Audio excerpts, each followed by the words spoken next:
Depuis le 19 janvier, et fort des 11 journées de grève à l'appel de l'intersyndicale, le monde du travail et la jeunesse sont plus que jamais solidement mobilisés pour gagner le retrait de la réforme des retraites. Depuis le 7 mars, de nombreuses professions du public et du privé sont en grève, y compris reconductibles, et pèsent fortement dans la lutte, mais aussi sur l'économie des entreprises et du pays. Après, l'opinion, y compris, reste majoritairement opposée à cette réforme. Ce gouvernement doit enfin entendre et respecter la démocratie sociale. L'urgence, c'est d'augmenter les salaires par le recul de l'âge de départ à la retraite. Le mépris du président de la République, de la première ministre, de son gouvernement et du patronat face à la mobilisation sans faille et à la colère qui s'exprime dans le piquet de grève et dans la rue lors des manifestations est insupportable et incompréhensible. Malgré que l'opinion publique soutienne la mobilisation, comme au premier jour, le gouvernement n'attend plus que la validation du Conseil constitutionnel le 14 avril pour promulguer sa loi et jouer le pourrissement de la mobilisation et passer à autre chose.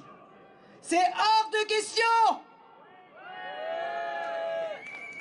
64 ans, c'est toujours non.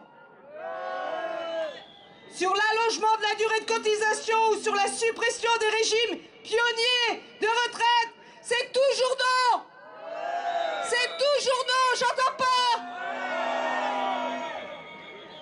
C'est pourquoi l'intersyndicale appelle l'ensemble des salariés, retraités, privés d'emploi et tous ceux qui sont opposés à cette réforme à participer aux 2 rassemblements prévus sur le département ce vendredi 14 avril à 19h au palais de justice de Saintes, à la sous-préfecture de Saintes et à 19h à la préfecture de La Rochelle.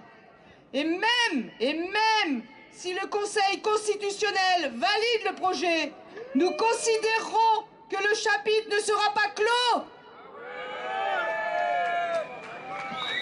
Alors soyons nombreuses et nombreux aussi demain pour le retrait de cette réforme injuste, injustifiée et brutale, car la victoire est à portée de main.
Si le